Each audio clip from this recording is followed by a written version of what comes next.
to make the sound to summon the stream.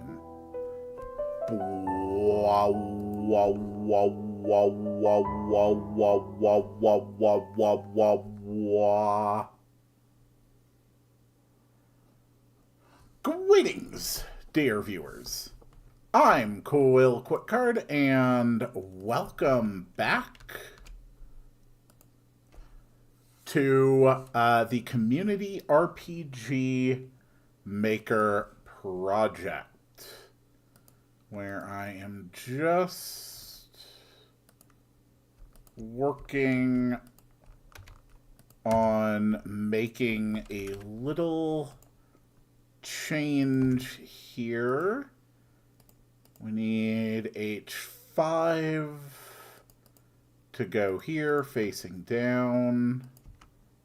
We need H1 going here, facing down. No, that's wrong. That's wrong. Yeah. Instead, we need player moves up.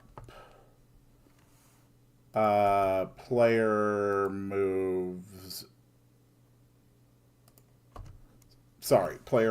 down, not up.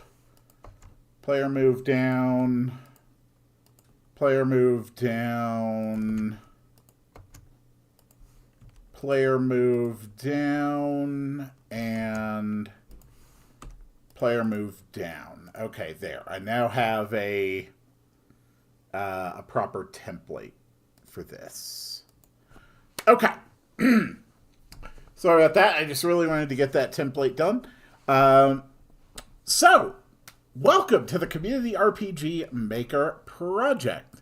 Over the last more than a year, I have been designing a game in RPG Maker with the help of my community of viewers and anyone else who happens to stumble by and comment or suggest something for the project. And it's definitely been something. It has definitely been an experience. Anyway, we are currently building the events that will take place on this continent over here. Last time we decorated a lovely swamp. We created an office building, which is the Pepsi headquarters. Over the week, I did go and design at least the basic walls and floors of Pepsi Land. It still needs to be decorated, still needs to be fleshed out, obviously. I also intended to get all of the remaining hookshot locations for the swamp finished. Unfortunately, I was not able to do that. This was the busiest, most exhausting week of work I've had all year, and I simply did not have the time and energy to dedicate to that. Hello, Cole, and welcome to the stream. Shuffling streams is always a good idea.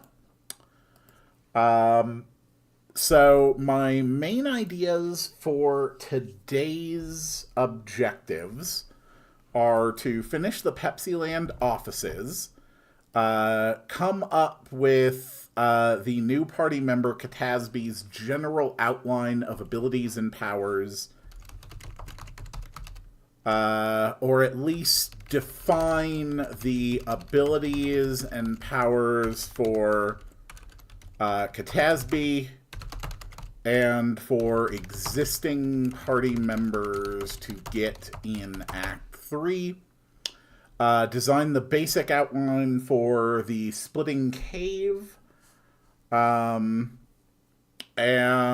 also start working on the Pepsi Portation Realm area for Pepsi Land. So there is a lot to get done today, a lot that we want to work on. I actually do, however, want to get started working on the various hook shot things. Like, in all honesty,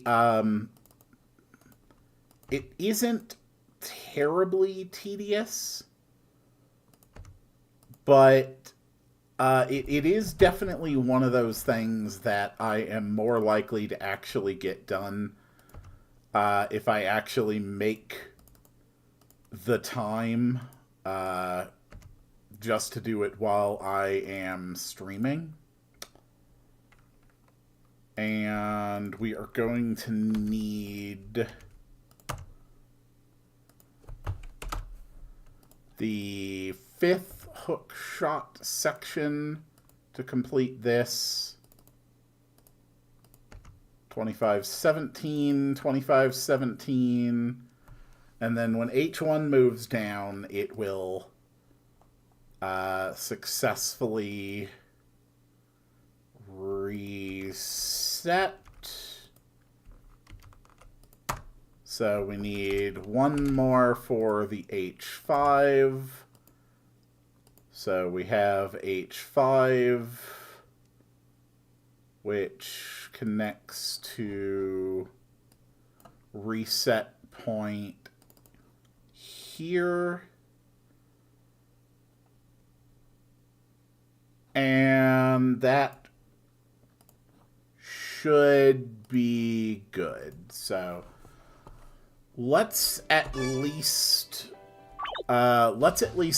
test these 2 hook shot locations and make sure that my hook shot down template is good.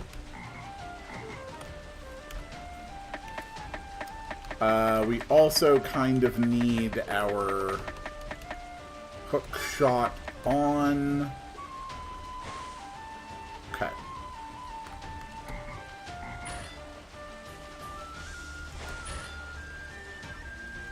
Oh, now that's an interesting problem I hadn't thought about.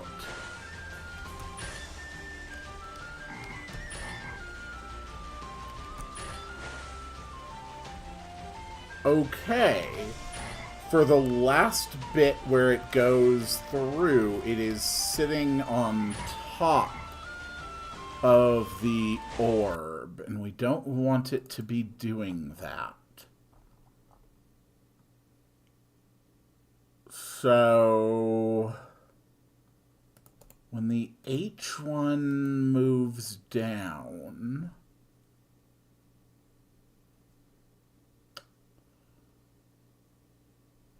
ooh, how do I do that?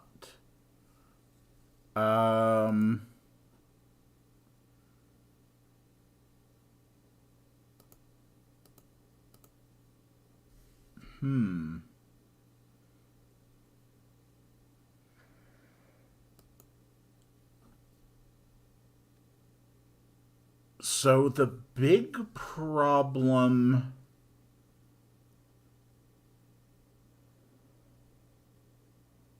is priority.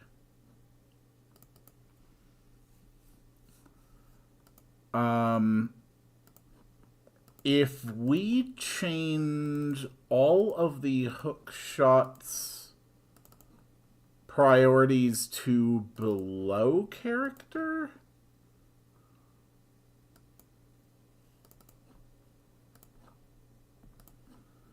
does that solve the problem?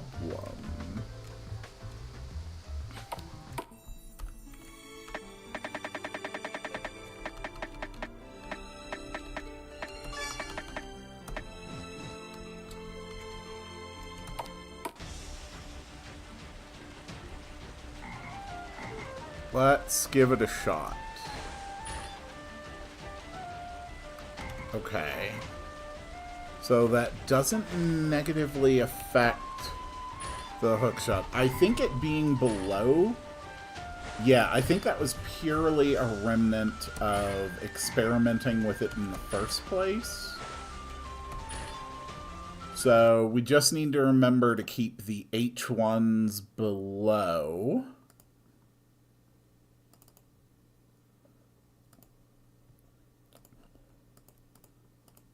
So we can make a quick change there. Everywhere that we have an H1. Perfect. Okay, that solves that problem. Really should be refining my history essay, but like streams. History was always one of my favorite subjects. H1, H2, H1, H3, H1,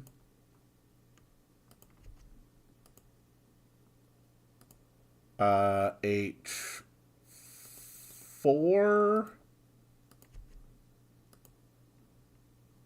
H1,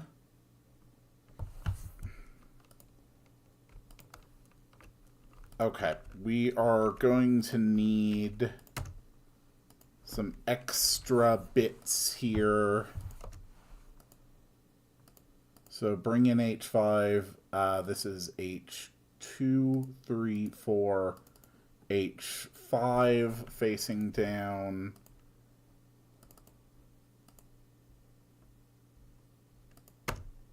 Hold on. You need to be at H7, H5, H6, H7,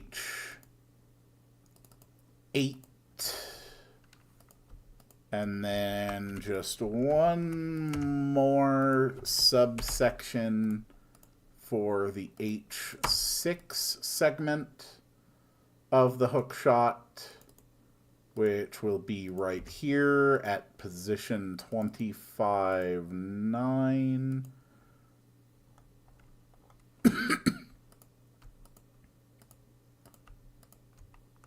Okay. And then we're going to need 2 more reset segments.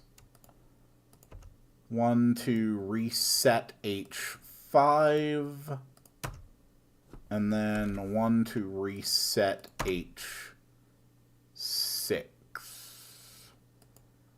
Do I watch TMNT? I watched the original cartoon. I've watched the live action films. And I have vaguely remained aware of other Teenage Mutant Ninja Turtle productions. But I would not declare that I am a current fan. You are correct in your assumption that my favorite is Donatello.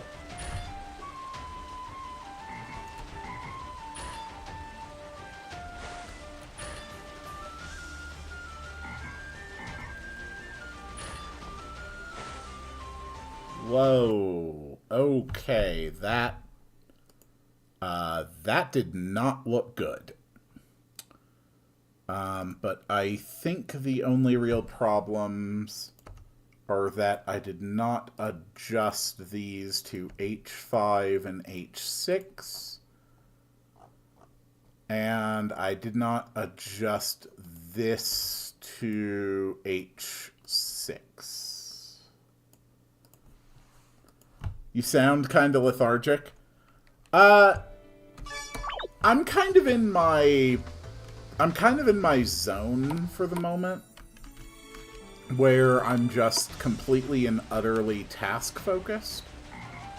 But it's also entirely possible that you are detecting the result of the fatigue I've been experiencing throughout the week.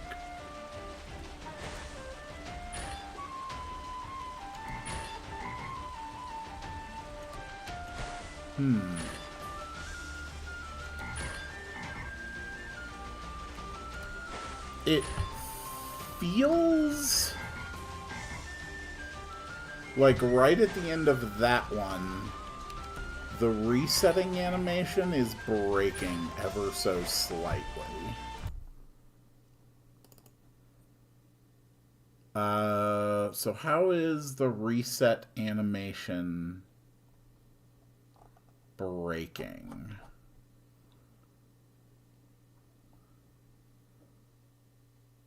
Where is that break coming from? We are resetting the event location, waiting 5 frames, and have the player move down.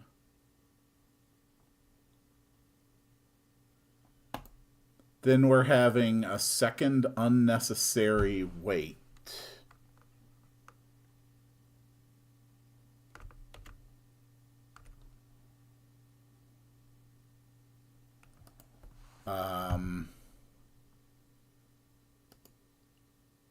Player down, wait, wait, wait, wait.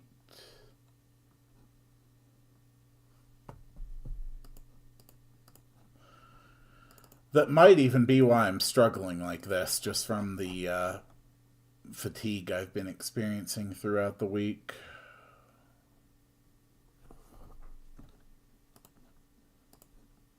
Okay, that might do it. I think it really was just the extra 5 frames of waiting that we didn't need. I still think the swamp looks so beautiful. Right, I need to interact with you so I can have my hook shot ready. So that should have fixed it. Let's take a look.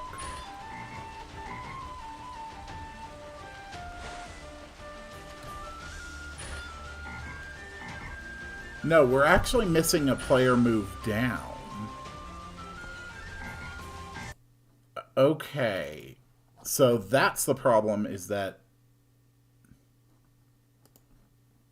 I'm not having the player move down enough.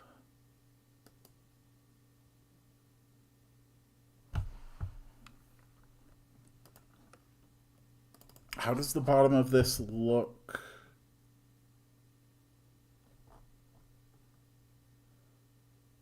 It's supposed to start with a move down before we move into the reset system. And then we have a reset on everything except H1. So we have a move down, a move down, a move down, a move down, a move down, and a move down.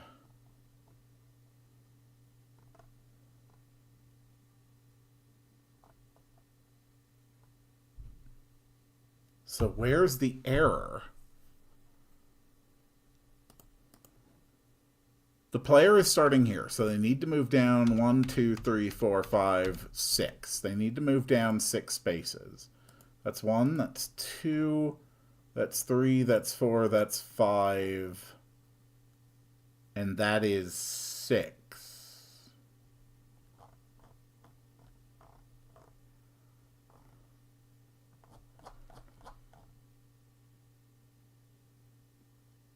So why is it not working?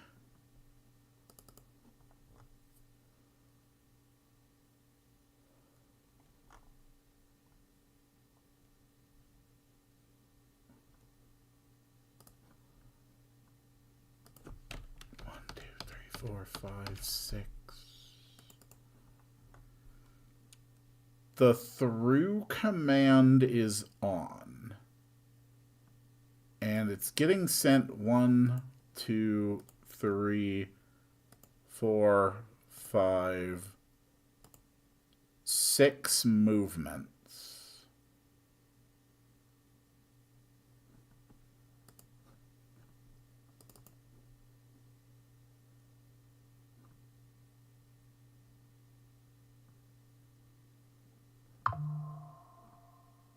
Okay. Every individual segment has 2 wait commands on it, which I have not been successfully copying. That might do it.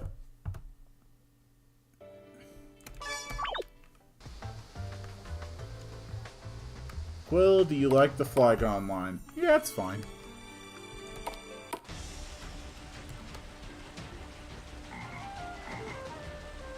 There's honestly not really much in Pokemon that I don't like. There we go. Okay, it was just a weight problem. That's what my doctors keep telling me, and at some point maybe I'll believe them. Let's see. H1, H2.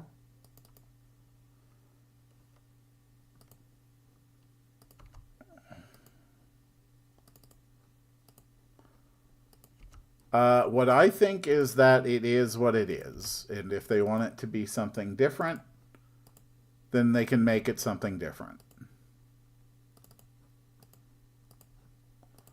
I think people get caught up way too much in what things aren't and what they think they should be, instead of appreciating things for what they are.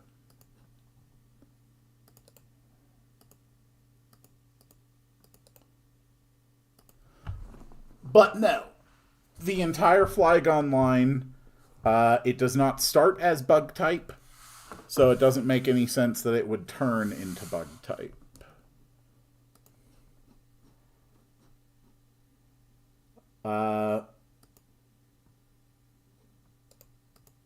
Yes, it is based on an antlion. That doesn't necessarily mean it has to be a bug. It's just that simple.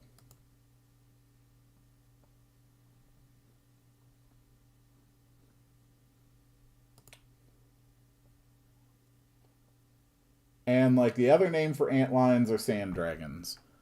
I am 37 years old. I've been playing Pokemon literally since it first came out, and I have never heard that justification, nor have I come across that fact. And I want to be clear, that doesn't mean I am saying it is inaccurate. I am expressing my ignorance of it. I cannot comment on things about which I am ignorant. But that same logic would mean that Horsey and Seadra should have been dragons from the very beginning as well, which they are not.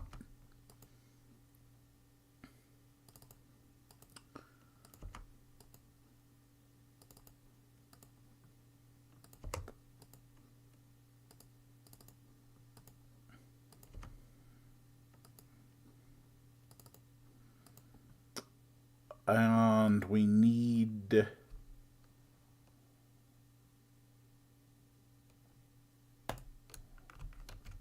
we need an H5 on this hookshot location. H5, H5, H1. And then we need an H5 reset. We did not change this one to H5. Change this one to H5, H5. H5 resets to coordinates 1, 1. Okay. So that is another down. 1, 2, 3, 4. This is another 4. It's 1, 2, 3.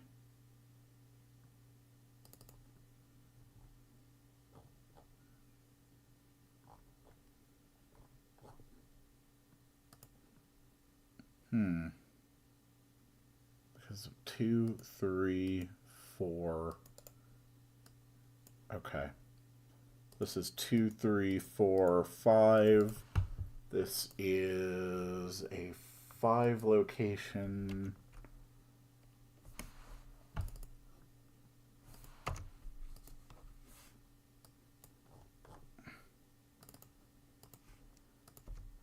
It just doesn't bother me when a Pokemon isn't like the way that I wanted it to be or the way I think it should be in my head. It just doesn't bother me. It's not something I really give much thought or consideration to.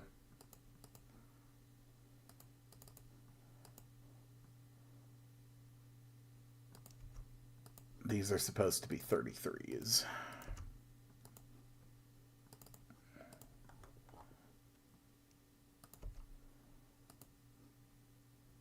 Two, three, four, 5.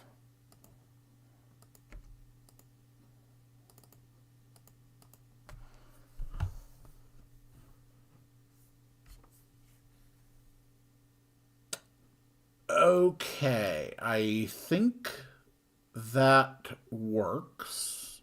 So we can test the 3 on the right side of the map, make sure that they are all working before we finish up the last, I think, 3 more. And then that will at least be all of the north and south hookshot connectors in the swamp.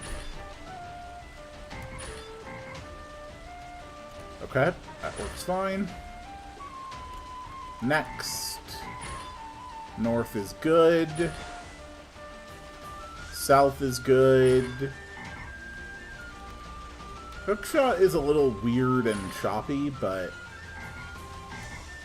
I'm really happy at how this has turned out. Okay. All of those are functional. So we still need this one, which I think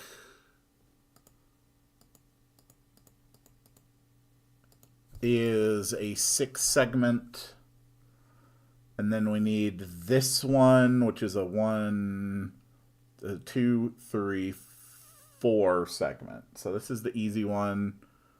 This is the harder one. It's going to be fine. 2, 3, 4, 5. No, this is only a 5 segment. If that's only going to run a 5 segment, it's just easier to start by copying a 5 segment. But those 2 should be the last vertical hookshot points. Put one there, one there, one there, and H3, H1, H4, H1, and finally H5, H1, and that should be fully functional. And then we just need to run a 4 segment here.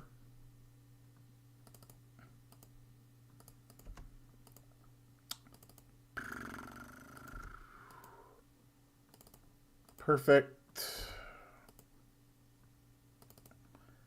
At least we're at the point now where I can get through these pretty quickly, as long as nothing breaks. And H4, H1. Okay.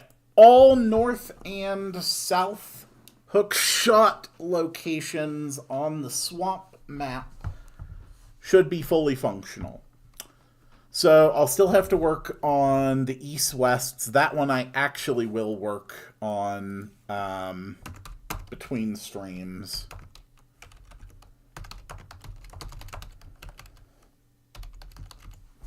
So we will make a note of that. Next thing we want to do is work on the Pepsi Land offices. So let's start here on the second floor.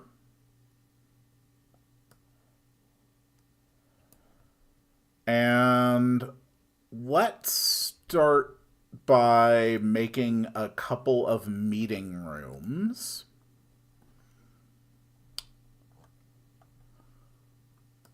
And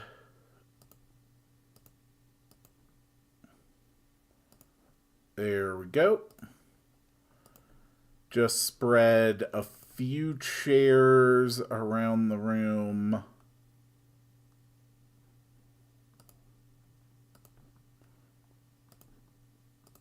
Just like that. I do want to leave it accessible. Will we ever see other dimensions? We have literally been to the Pepsi dimension multiple times. Something like a whiteboard. Something we can put on the wall, used for like, I don't know, like presentations or something. Oh. Yeah, that's absolutely ideal.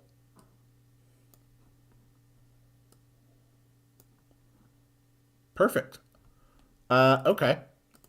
We can still put out a few more trash bins. One by the elevator, one's in the corners. Ah, I thought this room didn't quite look right.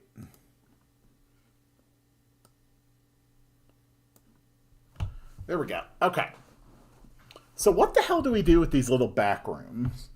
Coke dimension, water dimension, root beer dimension? Probably not. There simply is a practical limit to, you know, the assets that I have access to. As far as this room,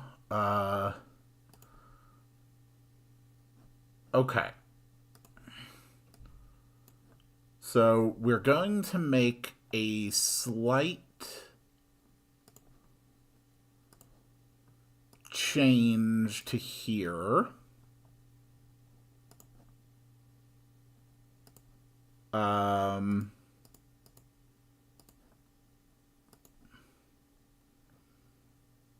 Let's get some nice clean walls.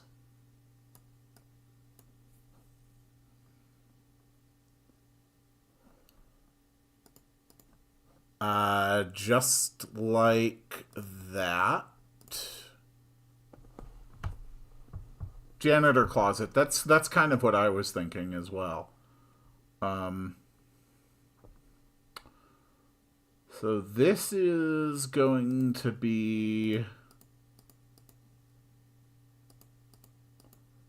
a bathroom. Okay. So we drop a toilet here, a sink there.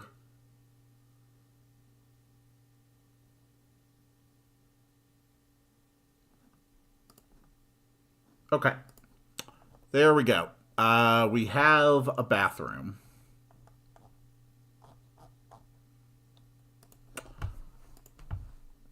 So that's at least one area done. Decorating this out some more. If I do want to make the back areas like kind of janitor closet,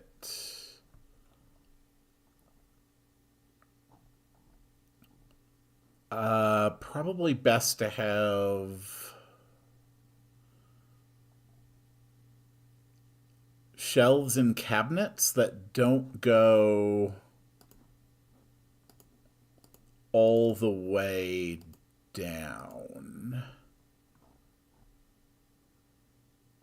So,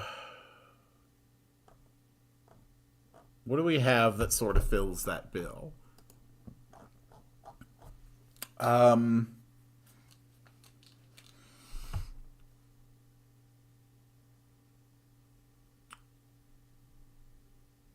Having them be storage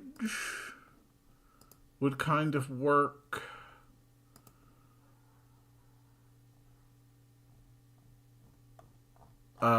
But again, I need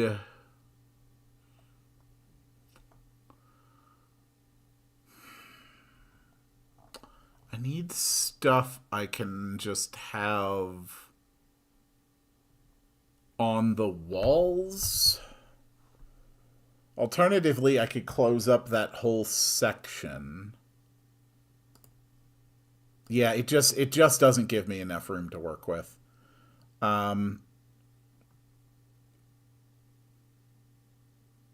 Okay. We're going to make a change to this area.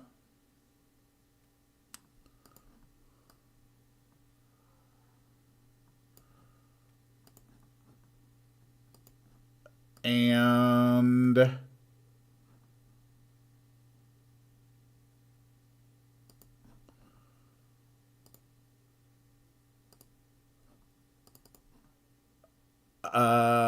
here we go. There.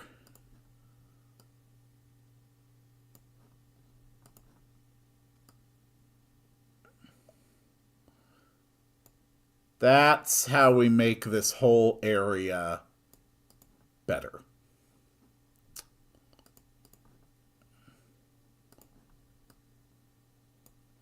Now it is actually a usable space.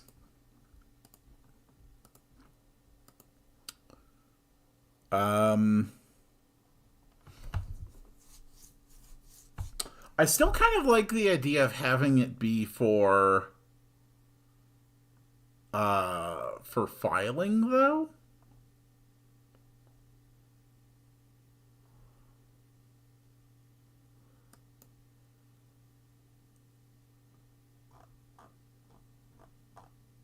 So let's try to fill the whole thing up with a bunch of shelving units.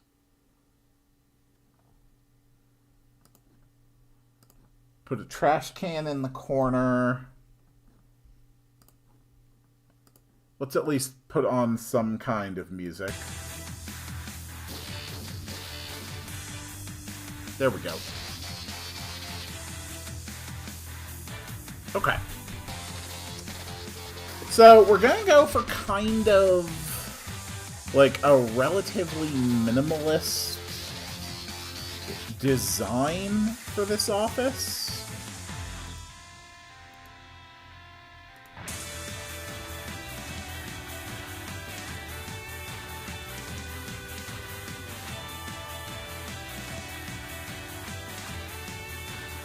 So that looks good.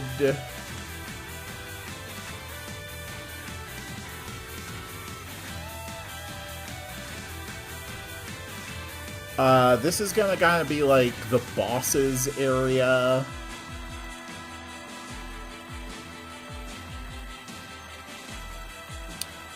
There we go.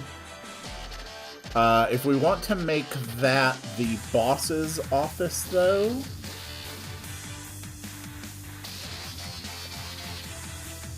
make sure we limit the access to it, just like that.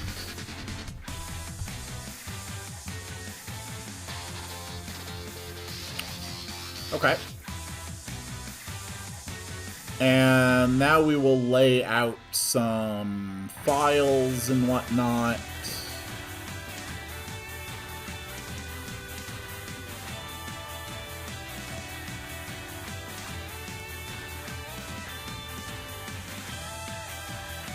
Heartburn's really giving me trouble today. Let's see.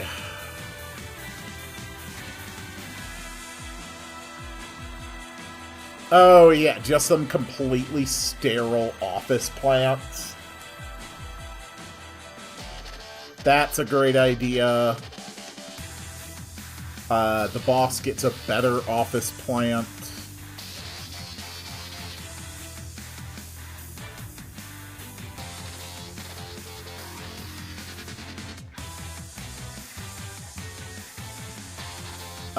The boss also gets windows.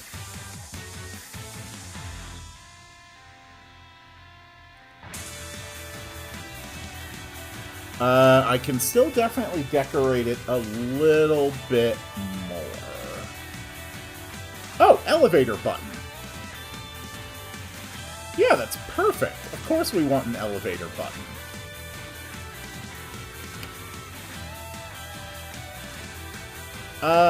What else? What else? What else?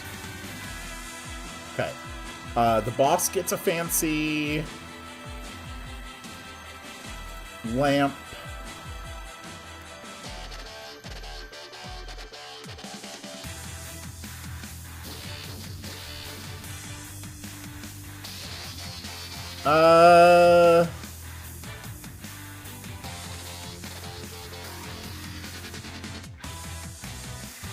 Throw a couple fans around the office.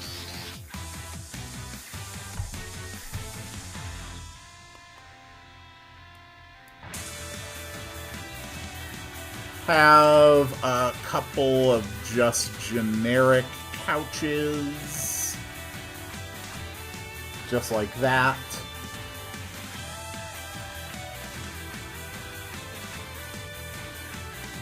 Couple nice chairs.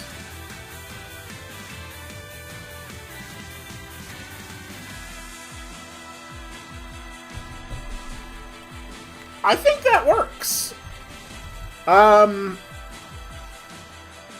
think that this is completely effective for just, you know, a basic office building.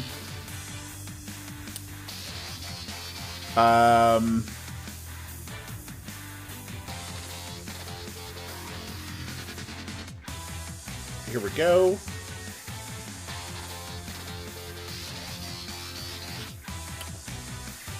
Throw out a couple of those.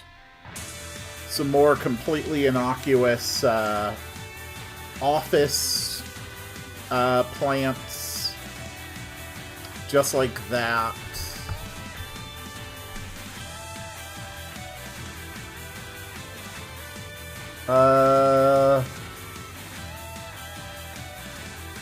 What do we want to use these rooms for?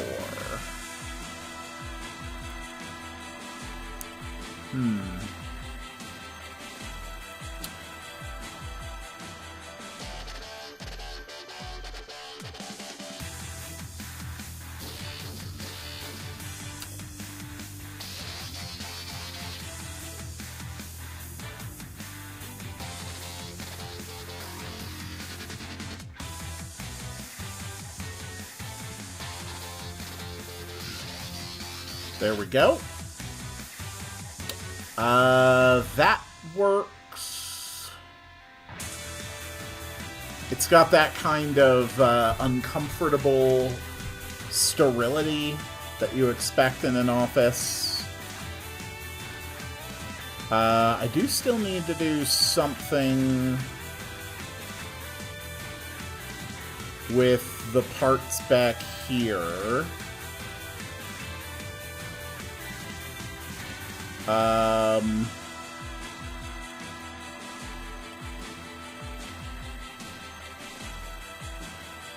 Honestly, I can just make them more storage.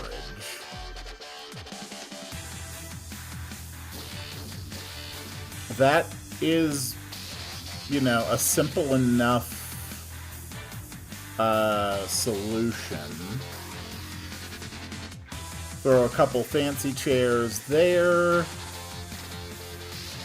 throw a chair here.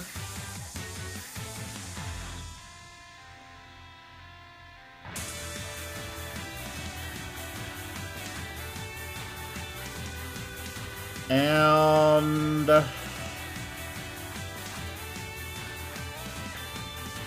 think that might be all that I really need.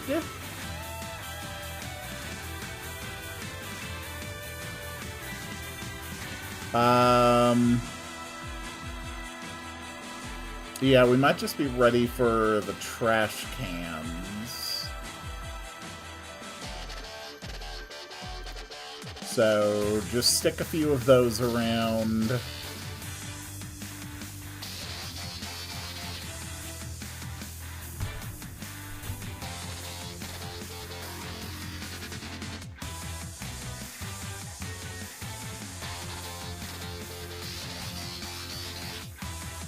I think it works.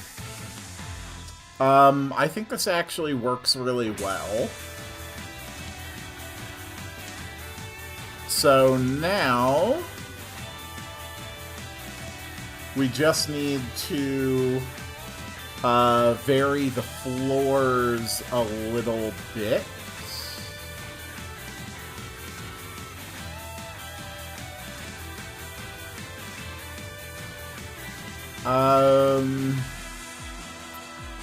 What works well for a good generic floor? Here and here.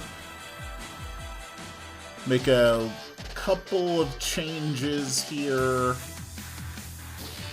The boss, of course, gets like a nice big fancy carpet. The meeting rooms, we can sort of differentiate between them a bit. And there we go.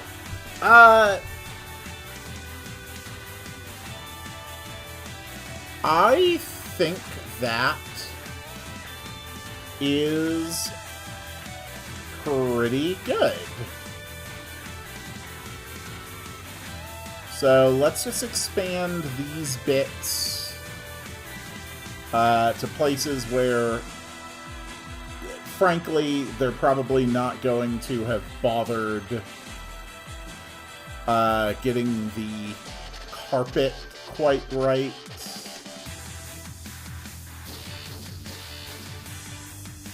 Okay.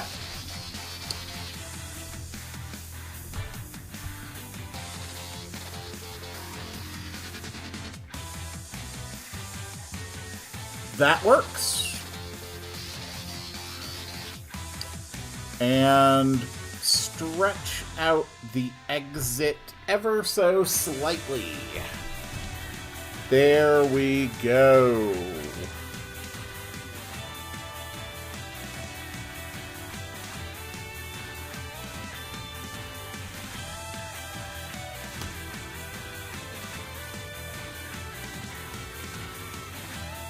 So now we need our entrances and exits.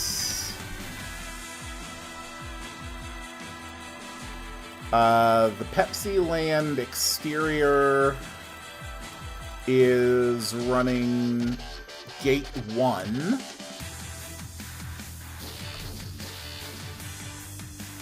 So we're actually going to copy one of the Wallachia doors for that.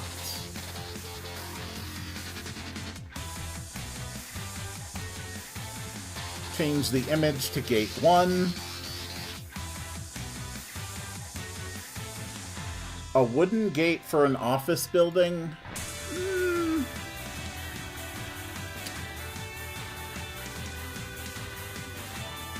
I mean, most doors are wood.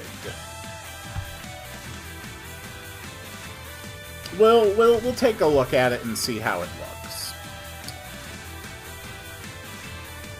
But that goes inside the Pepsi Land ground floor.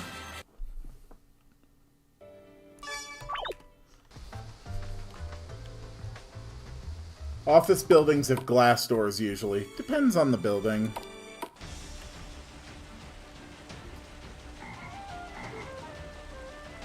We can try out a few designs.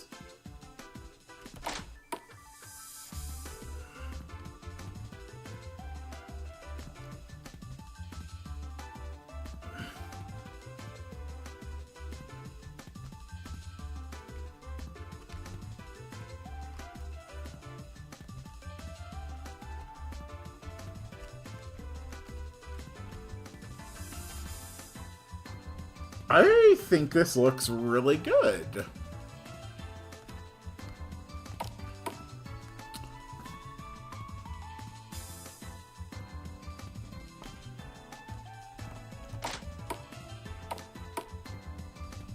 I think it kind of works. I don't have an asset for a glass door anyway.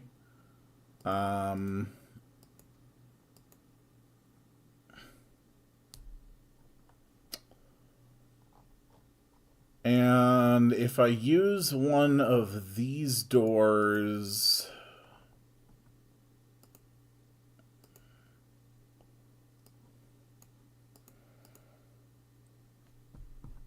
I don't think it will quite look right, but let's try it with one of these bigger doors just to see it as a point of comparison.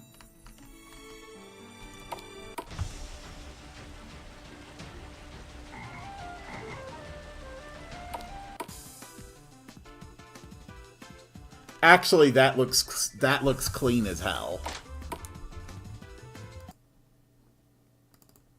Yeah, that actually looks clean as hell. We'll just add an extra delay on it and then use a different sound effect.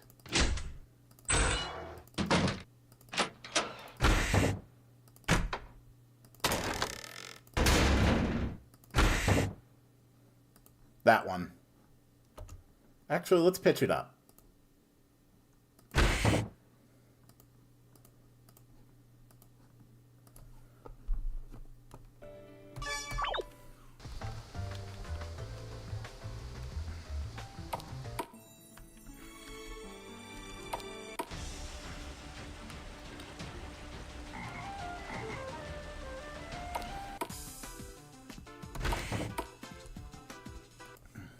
Okay.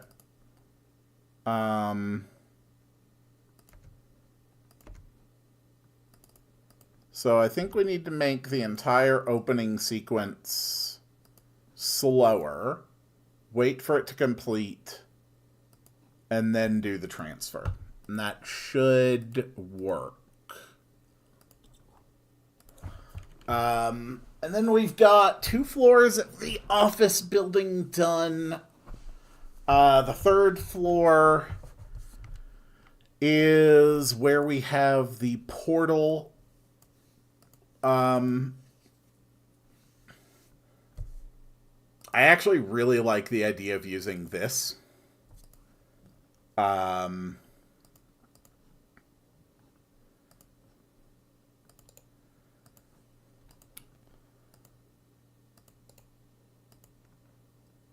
So, portal, portal, portal. Yes. I love the idea of this portal.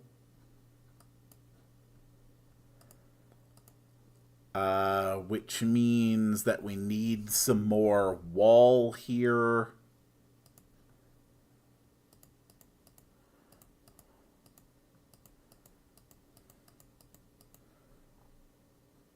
Okay. And then just like that. And if we're going to go that far, let's expand the walls out like that. Let's put some signage on the walls.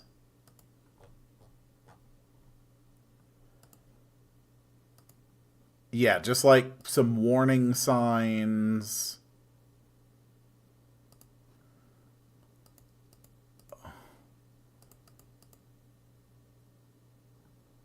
Nah,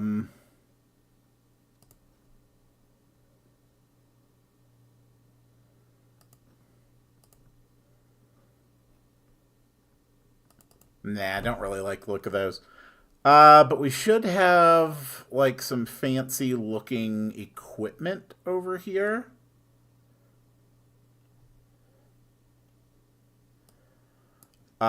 Since this is, like, you know, a major workstation. Quill, how do you say Arceus? When it was first released, I said Arceus. Then we spent years with people convinced that it was Arceus. Then Legends Arceus came out, and one of the first things that happens in Legends Arceus is you receive the Arc Phone. Now, Arc Phone is clearly a name that is derived from Arceus. So, if its name is in fact Arceus, that would be the Arce Phone. And I am assuming that the Arce Phone is not an item in the Pokemon game, so therefore Arc Phone would be the more natural way to assume it is intended to be called, and if it is the Arc Phone, I would assume it is called the Arc Phone after Arceus.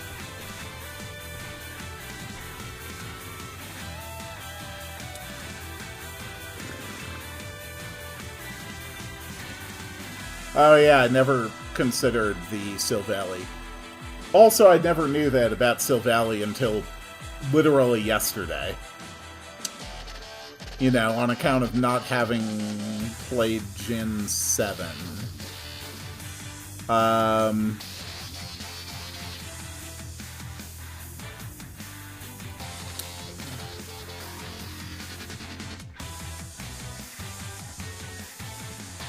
We need...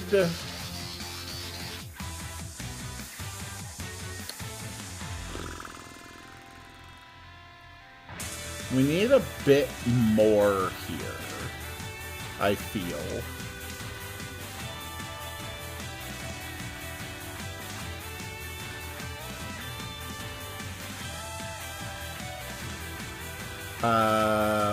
Put a thing here.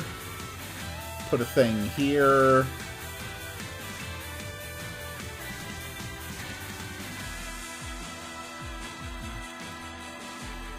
And then garbage and...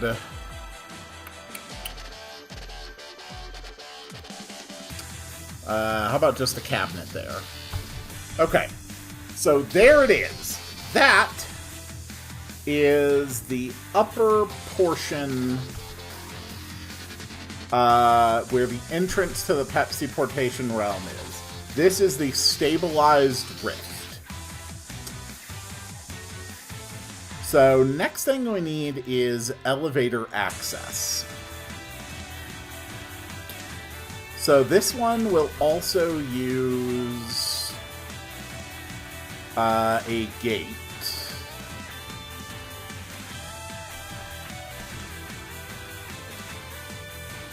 Honestly, I think this works fine as a gate.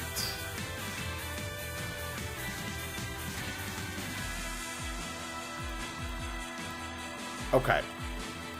And then inside the elevator itself, we need a control panel on the wall.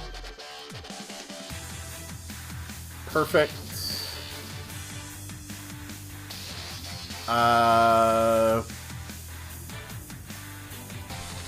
So if the elevator is moving, then this will visually turn into like a gate.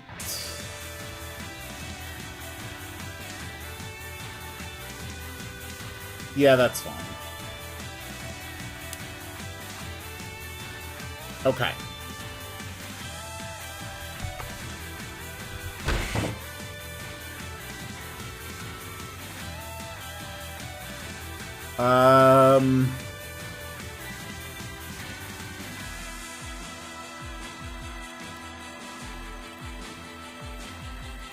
Okay.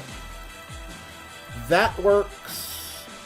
So elevators on every floor are going to operate identically.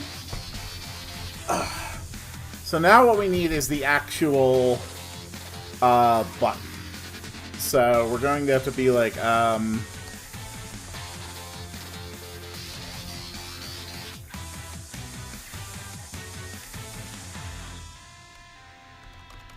which floor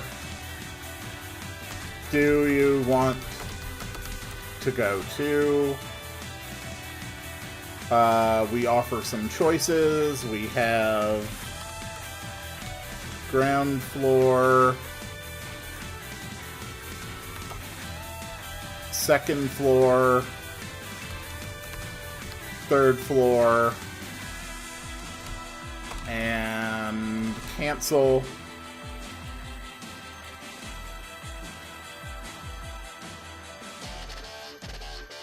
The default's actually going to be choice 4. Cancel goes to that. Okay.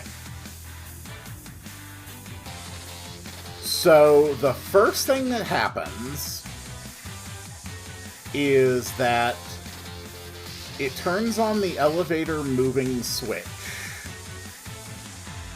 And it will play a sound effect.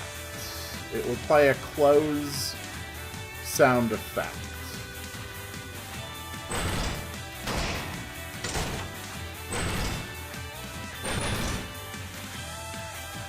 Okay. It will wait 5 frames. The player will move left and turn down.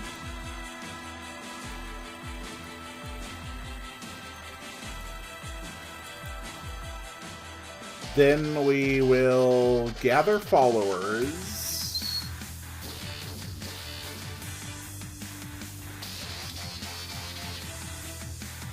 And then it is going to shake the screen very slightly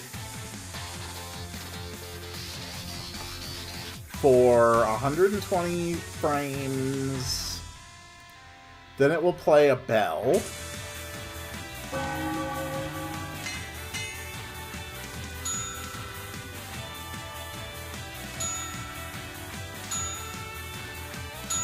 Okay. It plays a bell. It turns off the elevator moving switch. And then the player who is now standing here takes 2 steps forward. Step, step.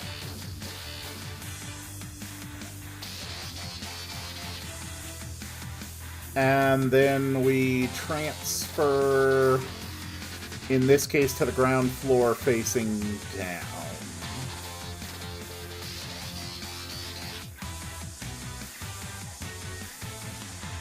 Okay.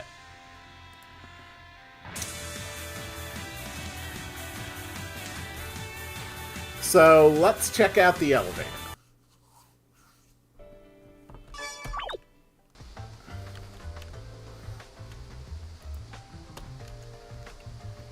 Elevator is an important one for the sake of flavor and just to kind of like give a sense of cohesion to the location. Looks great in here.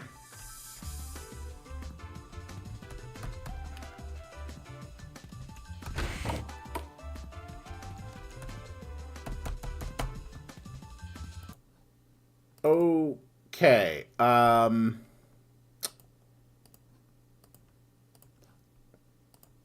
Lot of mistakes here.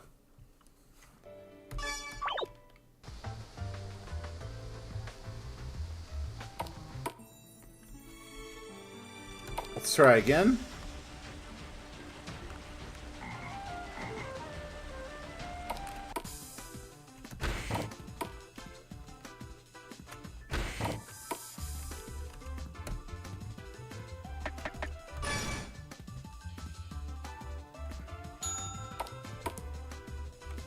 Okay, okay. That looks moderately good. We're going to wait a second when it does that. We're going to decrease the power of the... No, increase the power of the shake. Decrease the power of the shake, but increase the speed.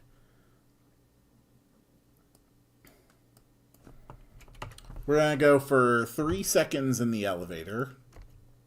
Honestly, let's split the difference. Go with 2.5 seconds.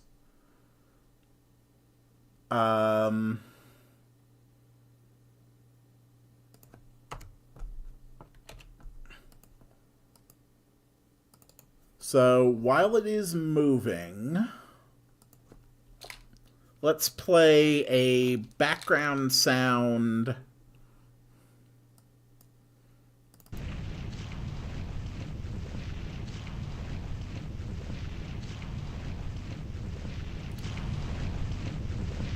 Okay.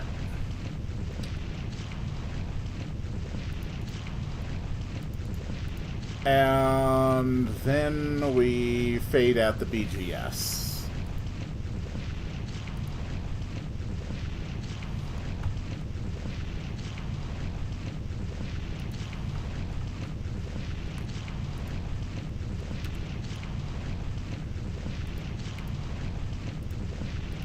Okay. Does that work?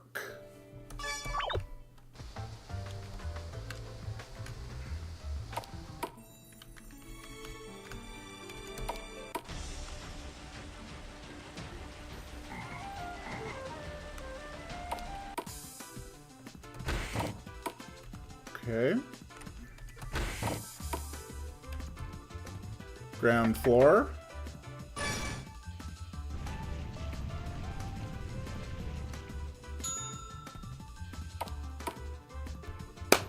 Beautiful!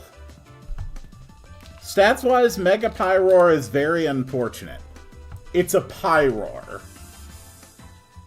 It's a freaking Pyroar. Of course it's gonna be sad and pathetic.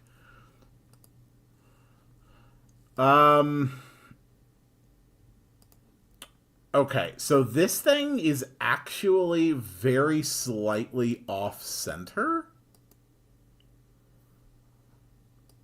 It's actually kind of weird that this thing is actually off-center. I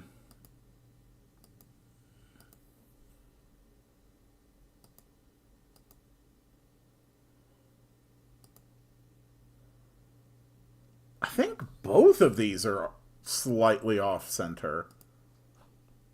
Like, it's actually really weird.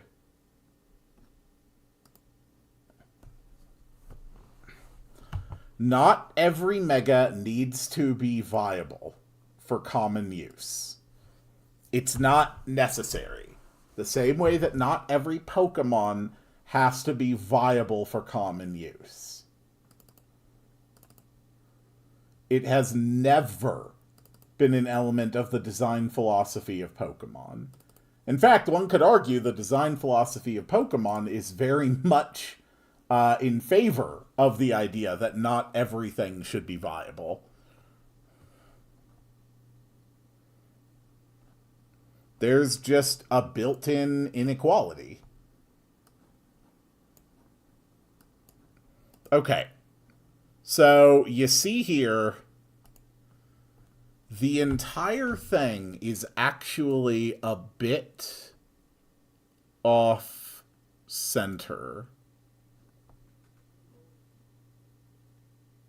Yeah, so I need to center this very, very precisely.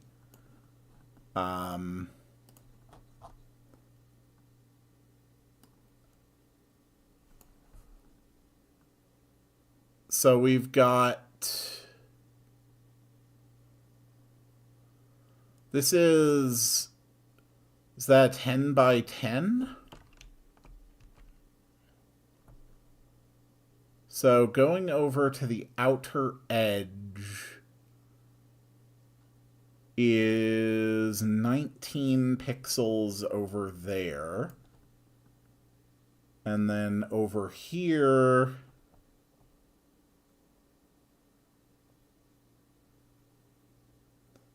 so it goes from 431 to 1714. Okay, so the entire image needs to be adjusted just by 2 pixels. Right? So now it's 16 pixels on this side. And on this side, it's 14 to 31. Hold on. No, 14 to 31. That's 17 pixels. No, I did my numbers all wrong. From 16...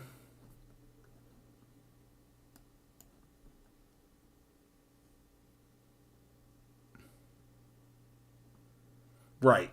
16 to 31.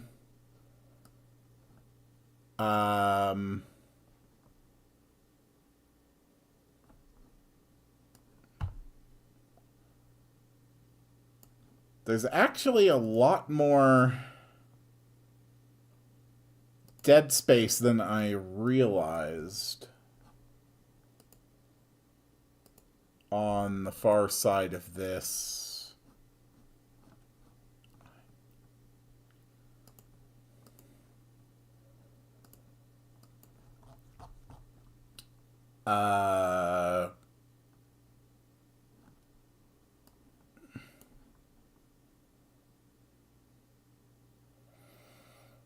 That's why. It's because there's a shadow on it.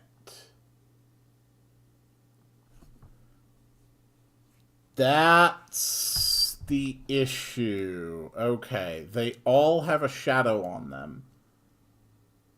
So from the edge of the shadow, which is 420 to 431, so that's 11 pixels on that side, and then 17 pixels on this side. So if we just move it over here, now it is 14 pixels on this side, and over on this side it goes from 16...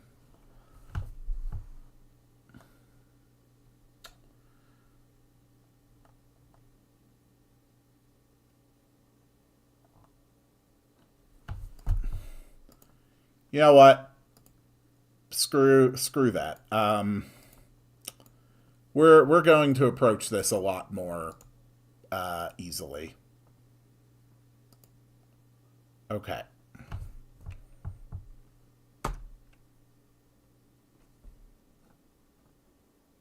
There. Oh. Nope.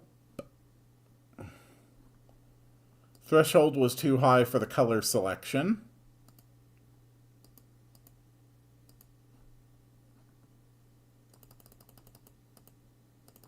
Let's lower the threshold and try again.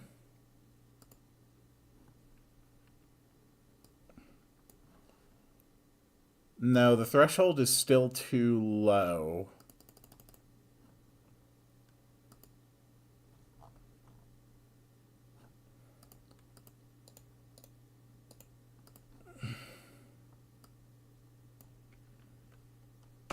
There we go. Just delete the shadow areas like that. And then we want to crop the layers to the content. That should reduce the pixel variance on either side And we will take the image and crop it to the content.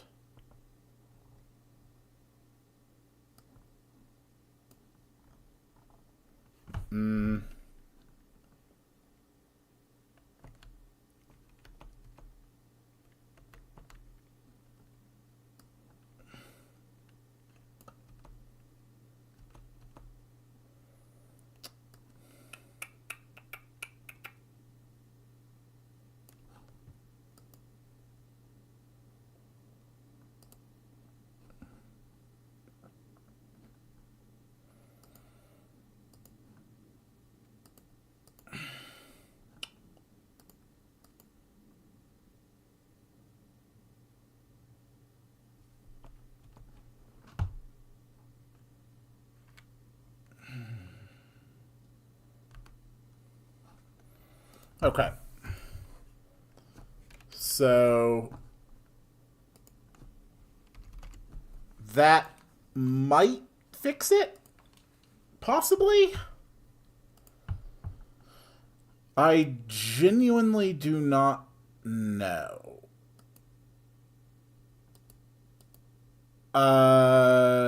No. I have made the problem considerably worse.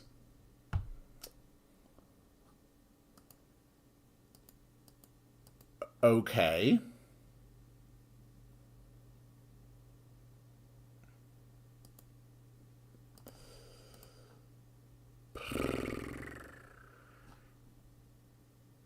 God damn it. Let's just abandon that effort.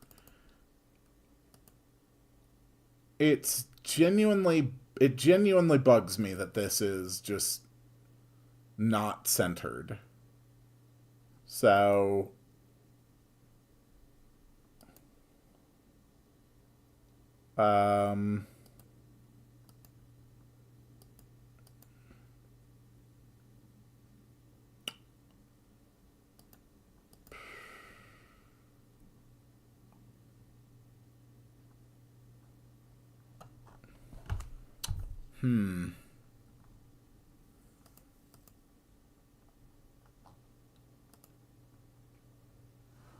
a simple door may just work better for this purpose.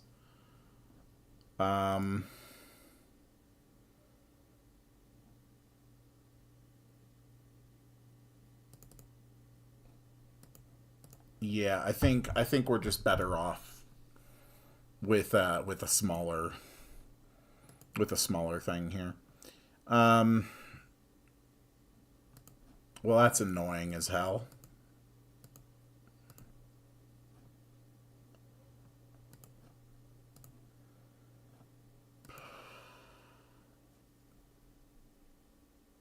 That's just not going to look good.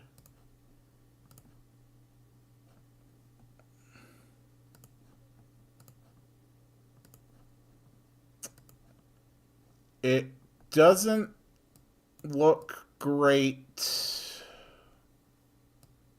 but it at least works.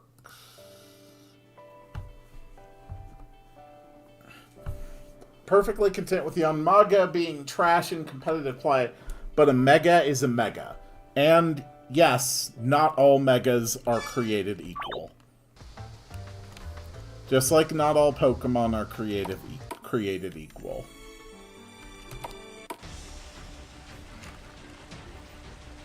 Some are simply objectively better than others. And that's always going to be the case.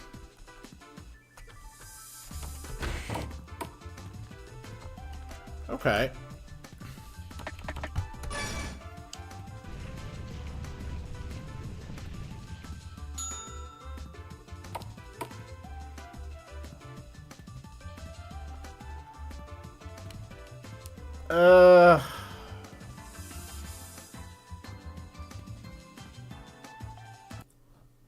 Yeah, I'm not a fan of how...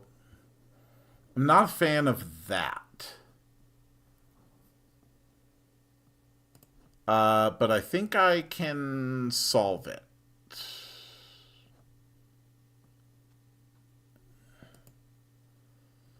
No, if anything, that looks worse.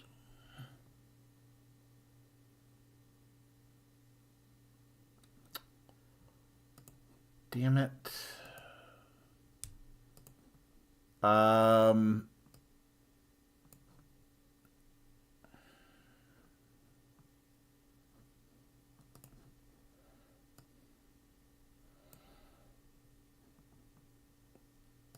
Might be all I can really do, though. The inconsistent wall structure bothers me. But I really don't know how I can make it cleaner. And the off-center gates kind of bug me.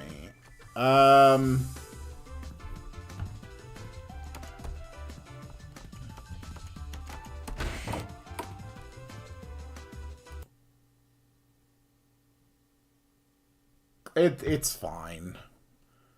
It's good enough. It's functional.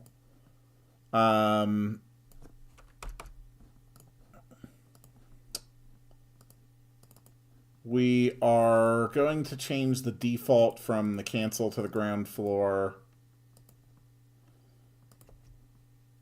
Increase the volume of the quake a little bit. And then we copy all of this. But we change the floor it goes to. So this one goes 3rd floor. This one goes 2nd floor.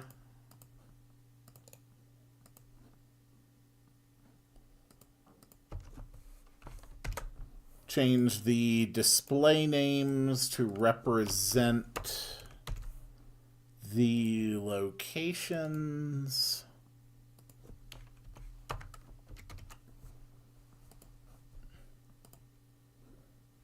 Okay.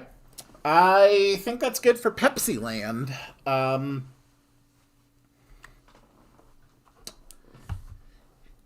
Yeah, I think that's fine. So we've still got a few things I want to do today.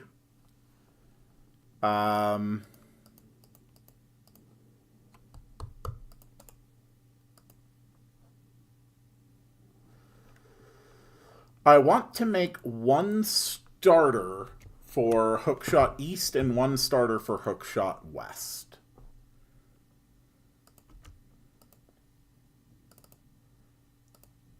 So we're going to start with the starter for Hookshot East.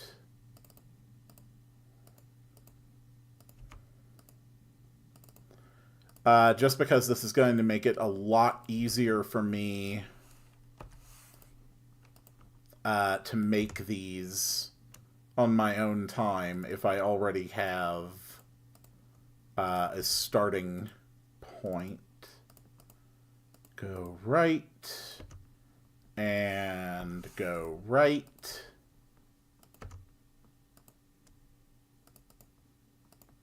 and go right and go right and go right and player move right and player move right and player move right and player move right. Okay. So that is the starter for moving right, and this is going to be the starter for moving left, which is actually only a single section, weirdly enough. No, it is 2 sections. Okay.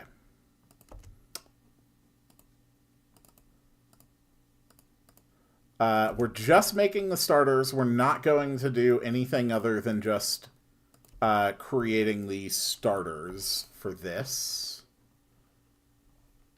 Left, left, left.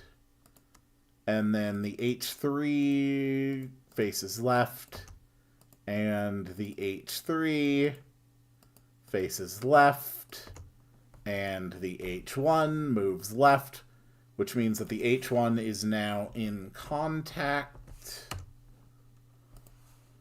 with the target, which means we reset the H2.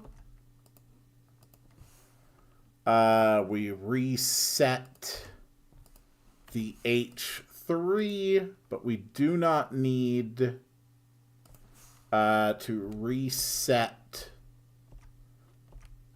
the H4. All right, let's make sure that those starters work. And then we're going to move on to some basic map design.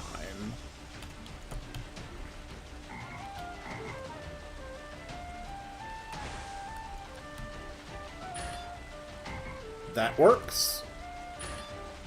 That works. Okay. That works perfectly. And then one of the last things I need to do here is to get rid of this last bit of crag.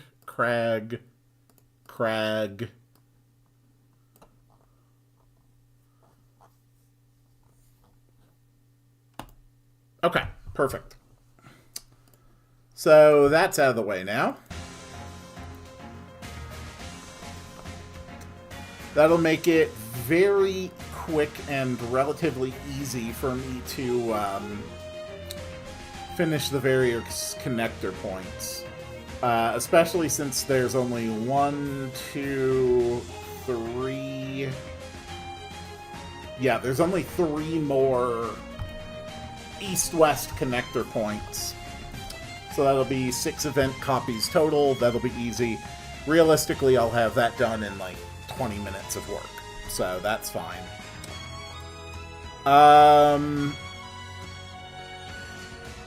So let's work on these things now.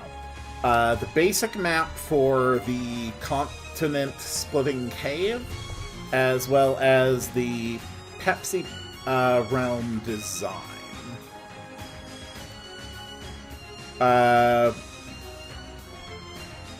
Okay. Separation Cavern. So, after we get the new party member,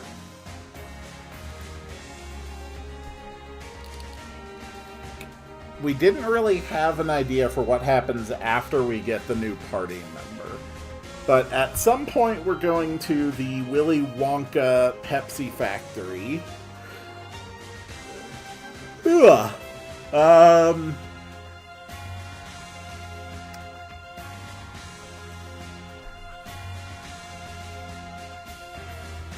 So...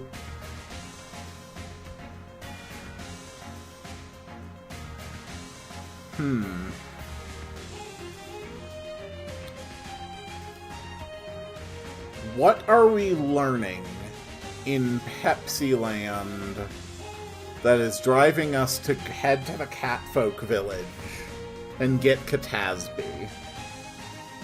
What is the actual impetus here?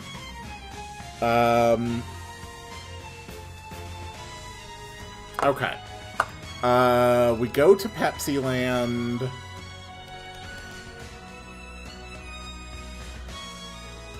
Pepsi Land knows that something's going on with the rift.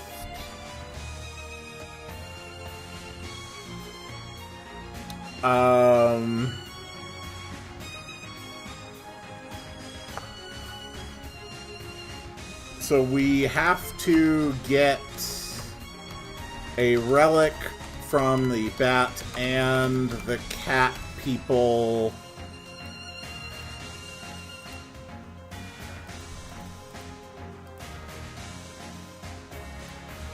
Um...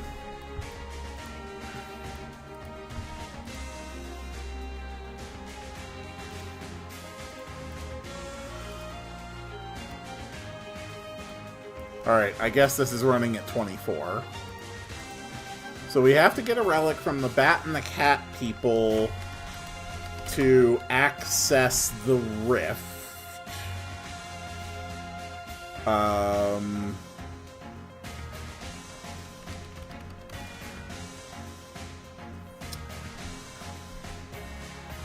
So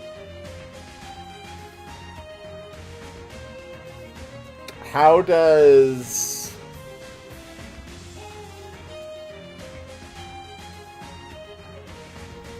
Katasby get involved?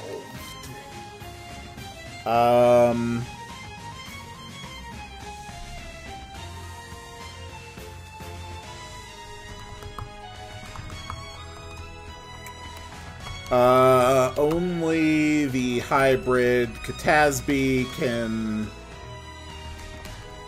mend relations between the parties. Okay.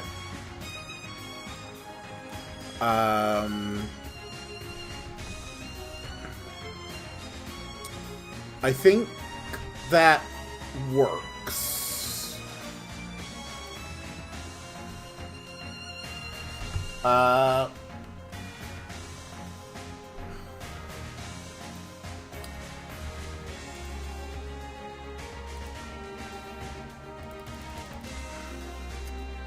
So let's go ahead and copy the Pepsi Void.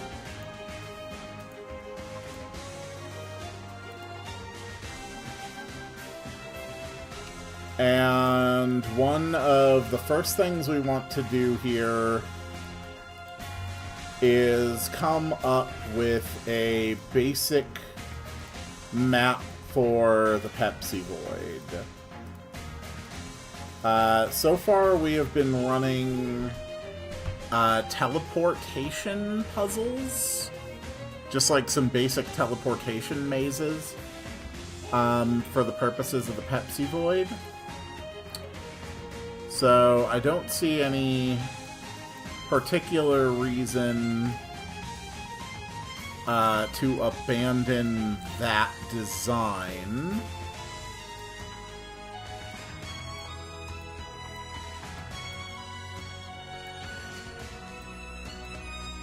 So how do I want to design this void?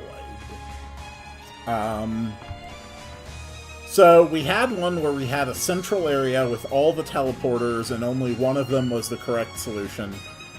We had one where it was kind of just presented kind of randomly. We had one where the teleporters basically took you in the opposite direction that they were facing. So what is like a general design we can use for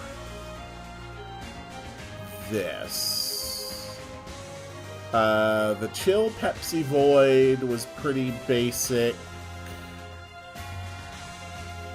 And then Glarf didn't have a Pepsi Void. The Wallachia Pepsi Void was the invert.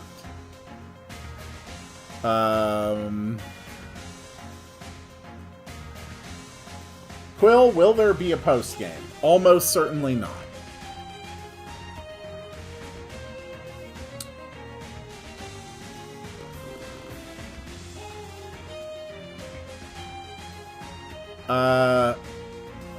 Okay. I like the idea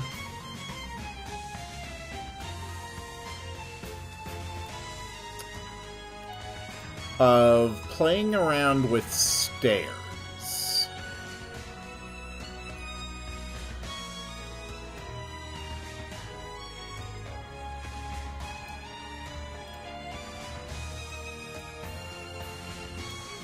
So let's throw stairs into this Pepsi Void as, like, the primary design gimmick.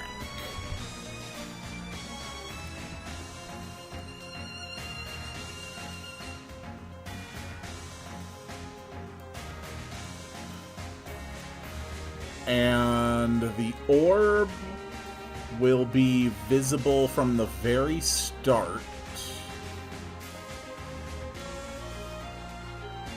So it's all about how we reach this. So we're going to have 2 stairways.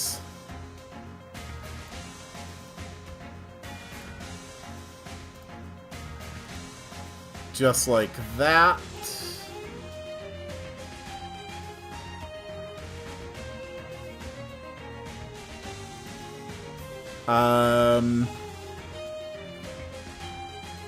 Okay. And then here...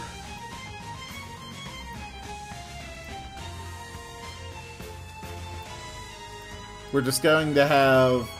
You know what? Why don't we make this one a little more linear than the previous ones? So this one is going to be less about, like, the big challenge of figuring out where to go with the teleporters, and more just sort of serving as, like, a simple maze. I think I like that idea.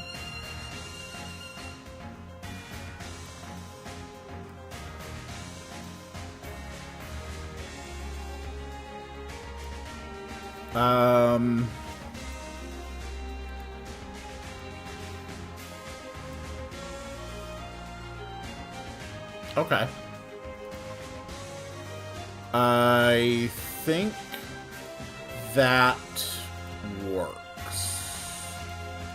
So now we'll just pepper some of these around the area. Did you know Slowpoke is the only mon in its evolution line that has a higher attack than special attack? Interesting. I did not know that. Okay. There we go. Just pepper those around. And now we just need to add the void bottoms here. Just like that. Okay. Now, I think I've always put...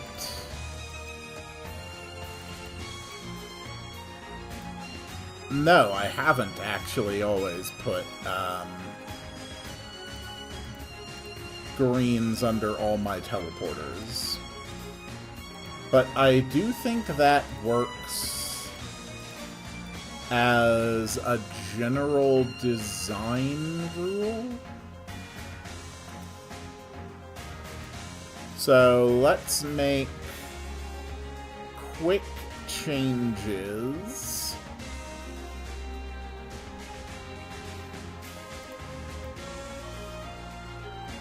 To make sure that that is a consistent design rule. It looks like the Glarf Void is the only one where I wasn't already doing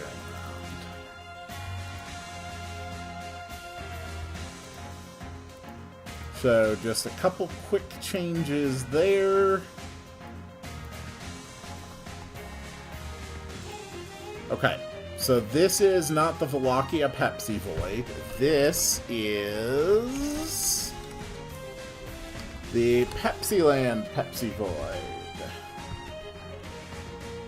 Only regional forms with unique cries. Interesting.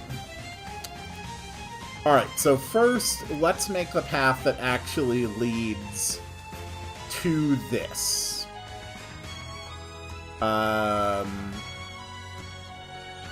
So that is going to lead from here.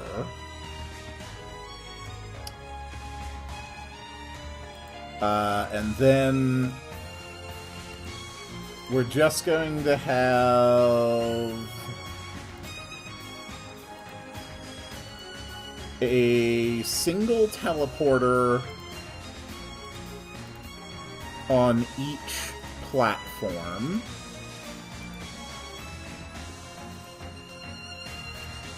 Whoops.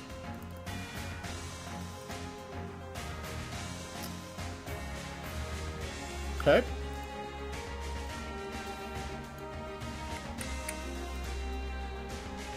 Okay, I think that works.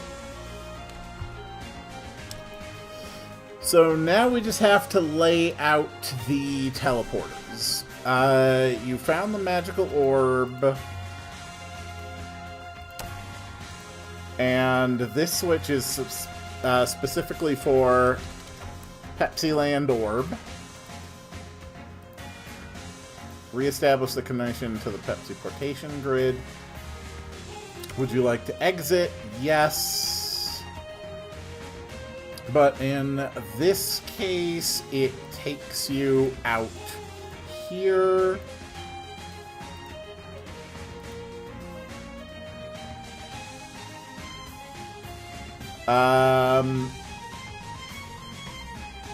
Okay, this we're going to have to save because Malter's going to get another piece of ammo.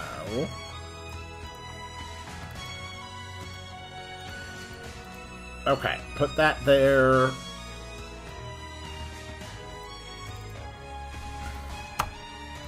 Okay. That will teleport here, facing left.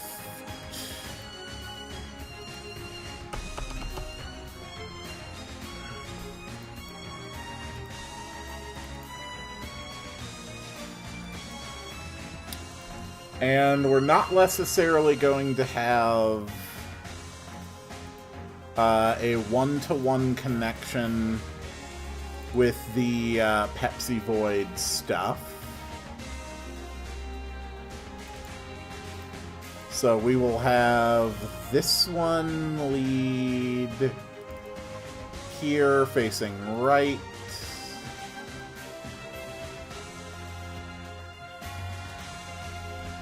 Alright, and then for the rest of them, it really doesn't matter much. We can just sort of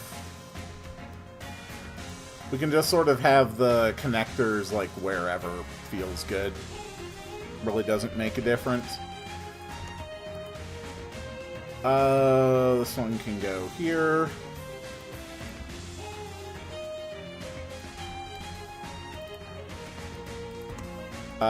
This one can teleport you here.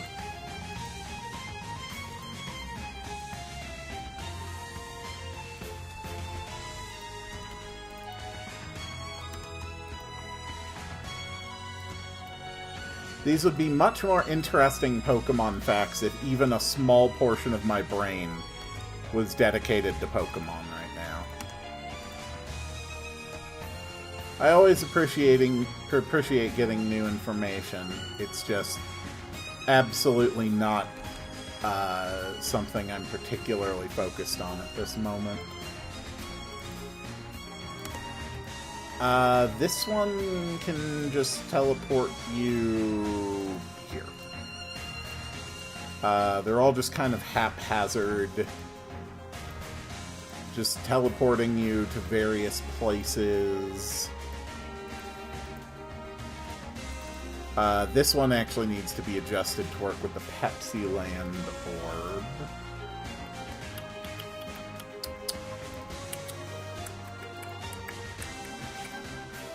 Okay, that's fine. Just a few more to go.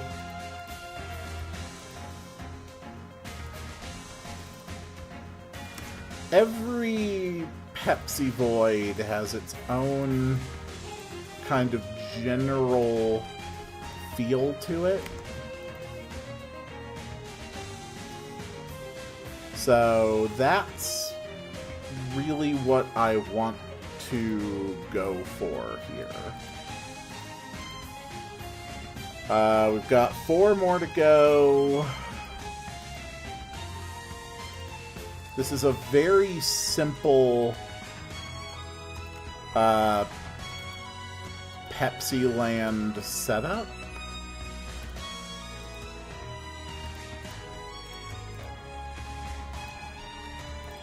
But I think it will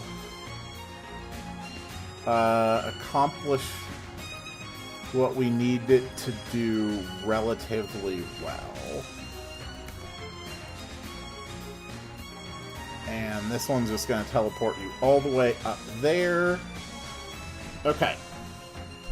And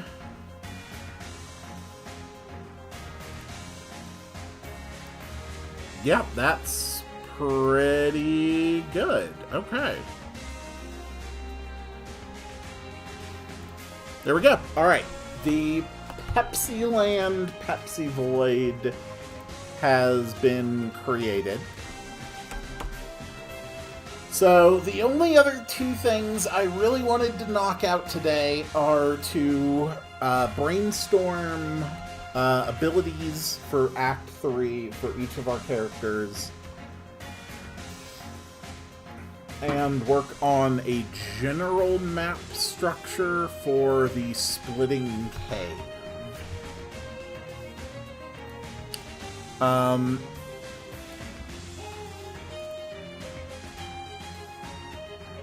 Let's work on the Splitting Cave first.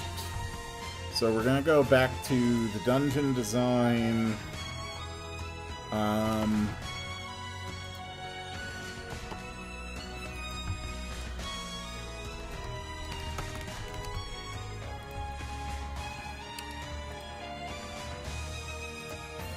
Alright. So the general design of it is it goes up and then around a little bit. So in the most basic sense, we are looking for something that roughly does that.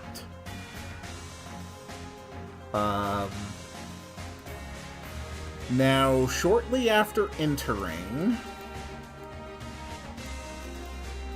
we need a gap that can only be crossed with the hook shot.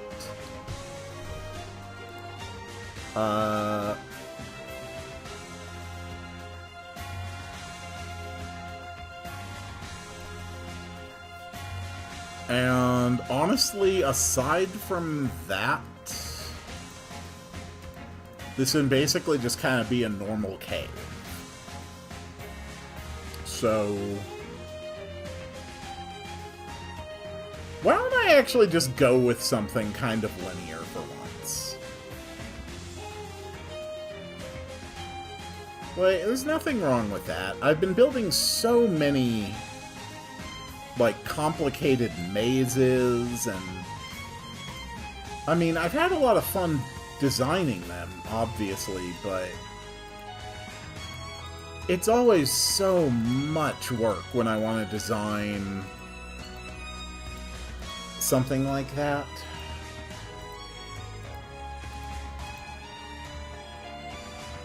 So, yeah, why not go for something that's more simple?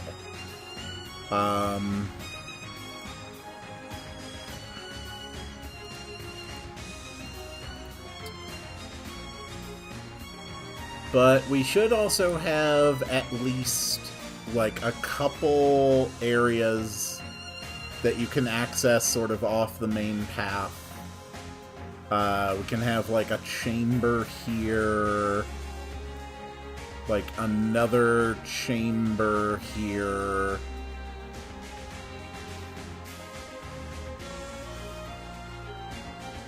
but they're not really, like, splitting paths. They're just very, very simple things.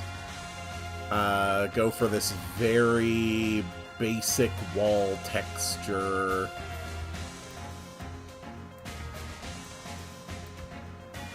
I really don't need to overcomplicate this cave. I think one of the big problems of this project has actually been just the degree of overcomplication that has been introduced into it. I mean, that was always going to happen. Feature creep on, like, a community project, that was always an inevitability. But, I think it is good and healthy, not just for the game, but frankly for me, to just tone it down every now and then, and, you know, just let it be simple again.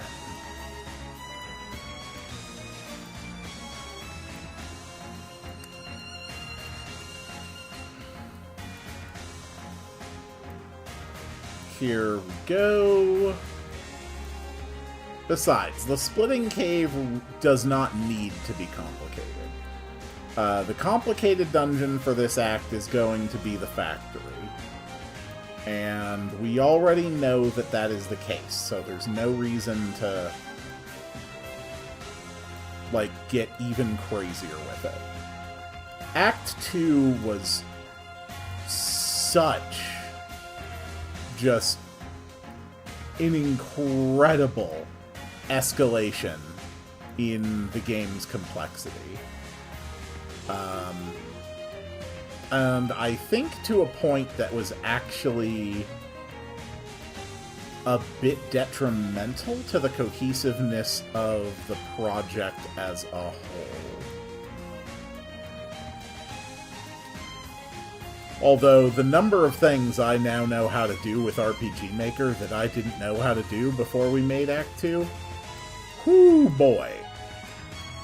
I absolutely pushed my knowledge and abilities to the limit with Act 2. That was so much fun, such a challenge to make some of that stuff work.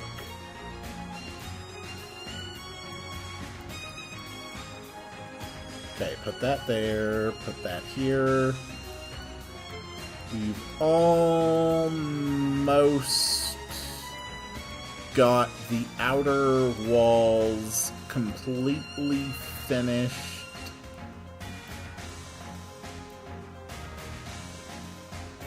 And we're done.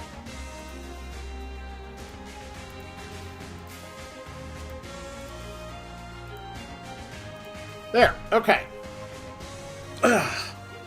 So this is the splitting cave. Very simple, very basic.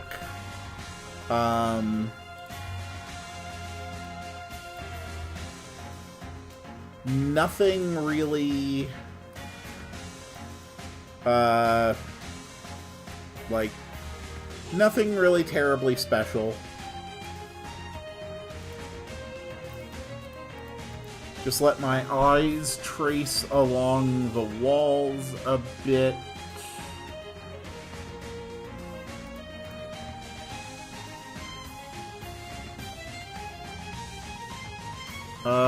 Yeah, that looks good. Okay. So, with that looking good,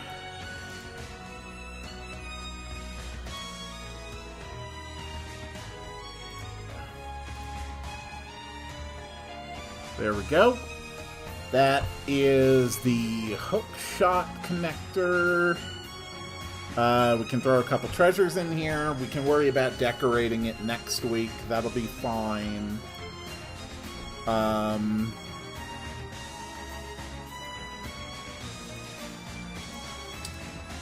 I wouldn't mind having one more gap here, but I am definitely not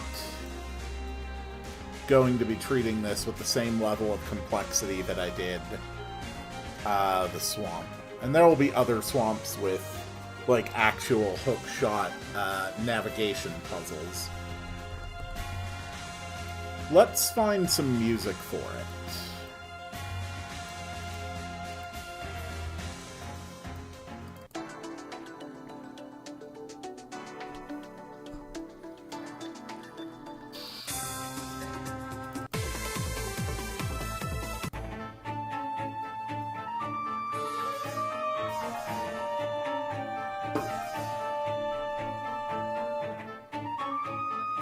Yeah, that's fine.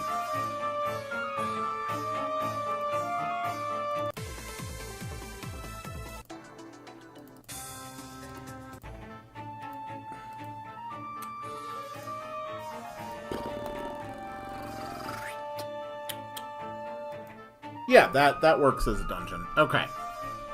So that is the basic map for the Splitting Cave. And what that means is that we are going to spend a few minutes just doing, basically just some brainstorming. We need more powers. Okay. So for the new party member, Katasby, they have abilities that deal extra damage to specific types of enemies. So, cat-themed, hunt-themed,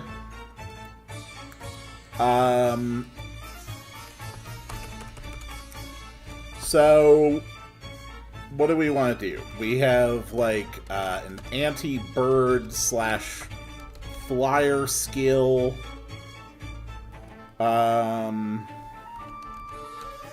anti-construct / object skill.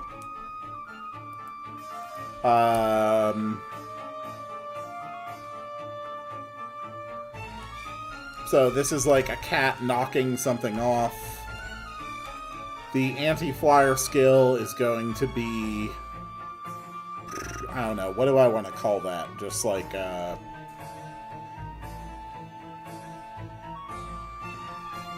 I don't know. Something hunt.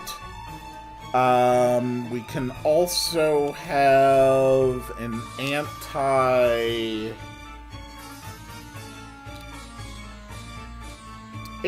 what?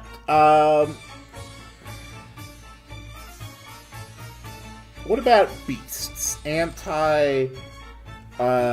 Beast animal skill. So this is like something hunt.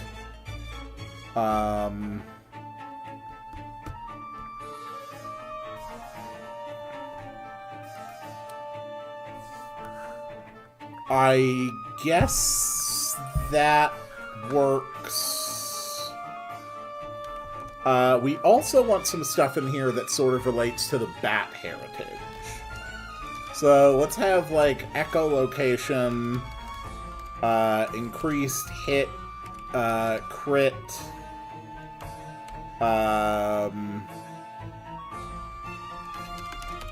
usable when blind or heals blind, something like that.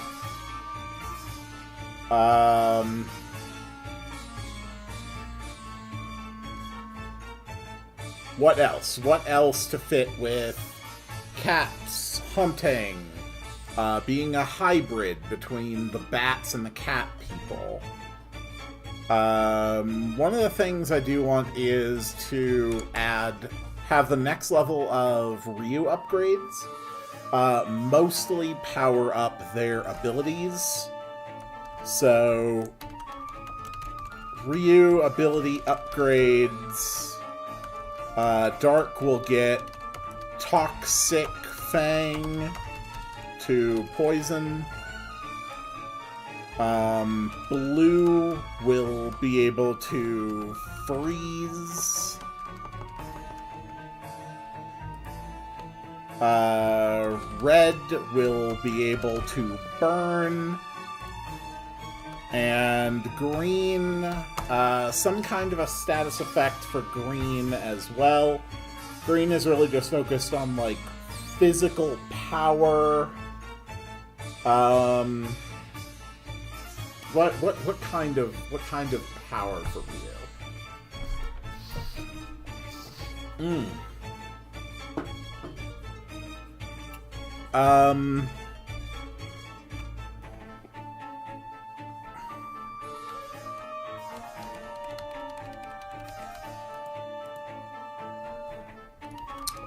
Something that bypasses defenses, I think, kind of works.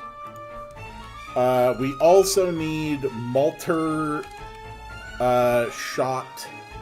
We also need some kind of spell for Thatcher to learn.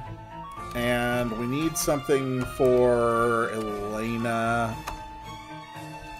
as well. So, what else? Echolocation, yes, that's fine. Use drugs for Berserk with status immunity. As far as a shot. So he's actually in Pepsi Land right now.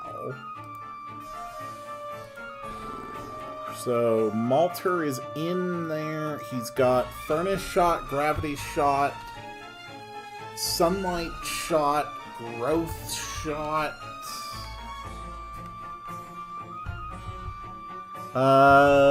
What else?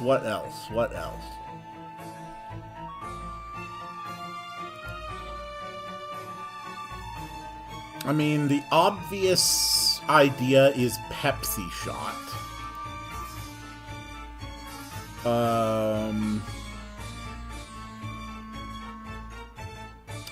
But what do I want to actually do with that?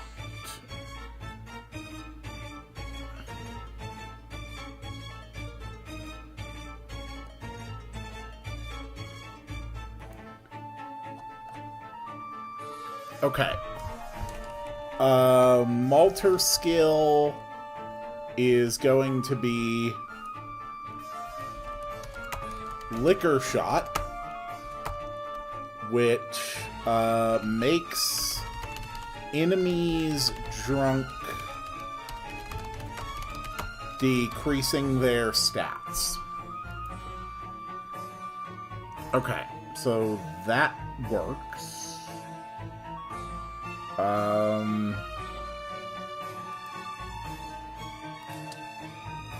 Now that Elena has gotten more of an idea of her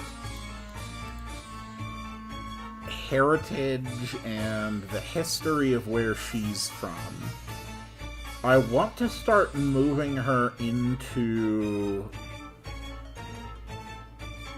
things that are still like holy powers, but starting to sort of integrate the concept of balance and opposites, the same way that Wallachia overall was a city built on the codependency of life and death. I think playing with shadows works a little bit like that. So Elena's skill, Shadow Slice, which lets her damage incorporeal enemies, so that she won't be reliant on using the sword indefinitely. So I think that works. And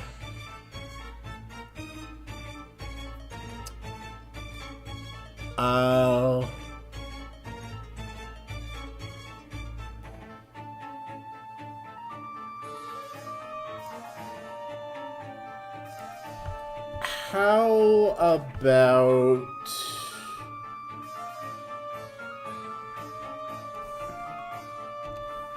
some kind of a dispel effect. I don't know, like the umbral... I don't know. The umbral veil, which just dispels buffs from enemies. Something like that.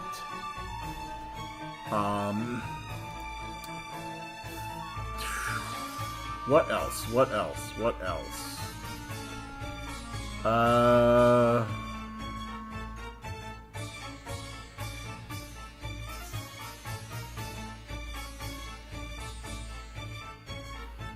What else? Thatcher also needs a spell. So what can Thatcher learn here? Come on, brain, think. I need you to brain harder.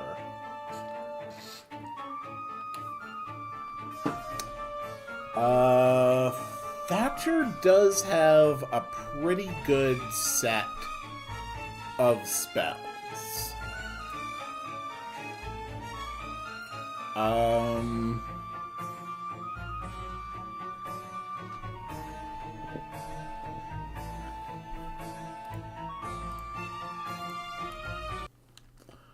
I have wanted to upgrade Thatcher's basic spells for a bit.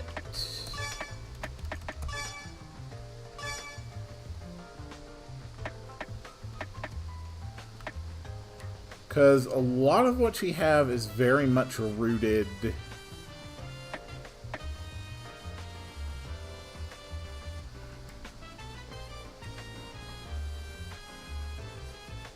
No. No, I know what we're going to do. Thatcher can get a spell for Rainstorm, which makes it rain. And then during rain, there will be various effects that we will figure out as we go along. Okay, so that gives new stuff for everybody to learn. And Malter...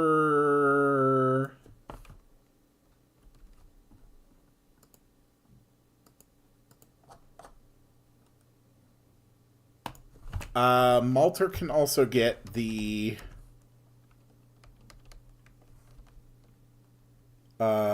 Fizz, which creates a barrier effective against...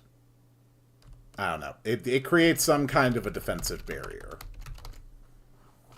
And Thatcher should have another ability that she just learns casually.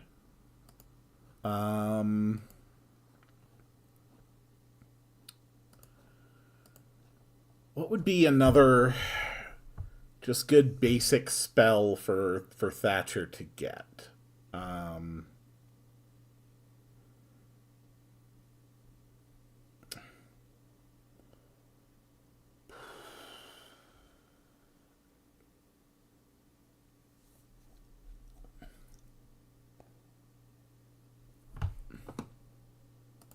Do something kind of basic, I think.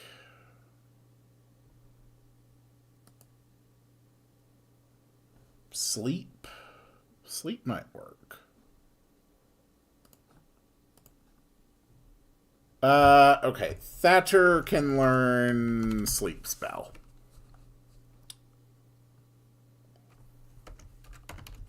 Makes sleepy. So then...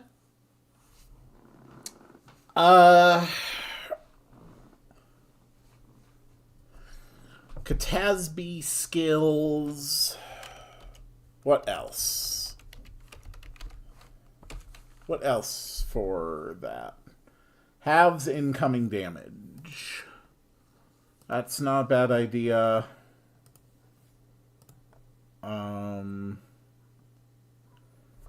They have something called catastrophe. Don't know what that does.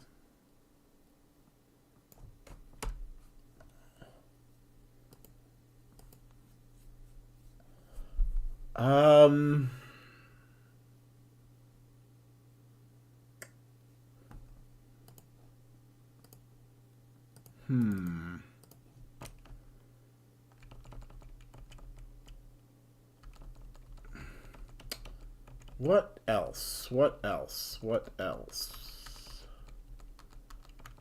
What else is a good, valid idea?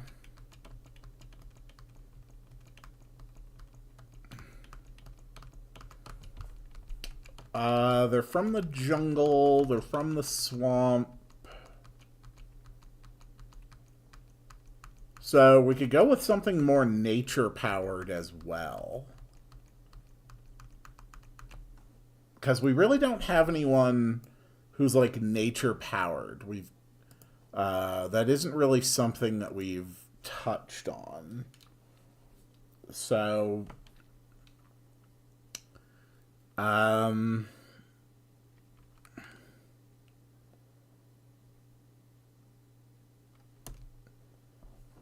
So we could go with like Vine Storm, which stuns or slows enemies.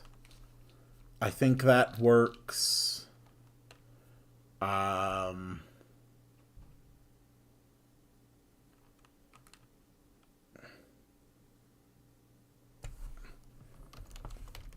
Swarm Call to summon a bunch of bugs to do something. I think that's enough to work with for now. Okay. All right. I think that's going to be it for today. It's been over a couple hours. I think some real progress has been made today. We got work on the swamp done. We got the Pepsi Land offices built up. We got the Pepsi Land void all worked out. We got the elevator to work. There's definitely still work to be done, but that's just the nature of a project like this. So let's actually make notes for next stream. Switch elevator entry to button activation. That's an important one. Another thing we want to do is start deciding enemies for the jungle maps. Work on the Katasby fight.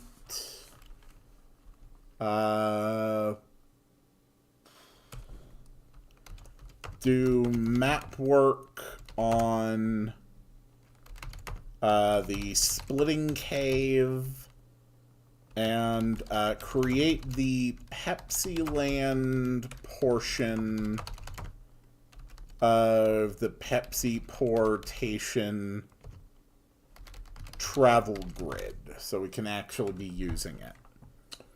Okay, so I think that's going to be it. We've got our stuff all figured out. As always, thank you for coming. Thank you for being here today. I always appreciate it. If you are new, if you happen to come across this project, please feel free to contribute any ideas you would like. You can leave comments here. You can catch the live chats, or you can join the community Discord. There's a link down in the description. The current daily series on this channel is Silk Song, where I'm finally starting to make some longer episodes again, because Well, frankly, it's because I gotta look at what the game's full map looks like. So definitely needed longer episodes. You can be here again next week on Saturday. It's going to be continuing the Pokemon Soul Silver Nuzlocke. And be here again on Sunday for the next RPG Maker stream. So I think that covers everything, and it is time to make the sound to summon the end of the stream. Wow, wow, wow, wow, wow, wow, wow, wow, wow, wow, wow, wow, wow.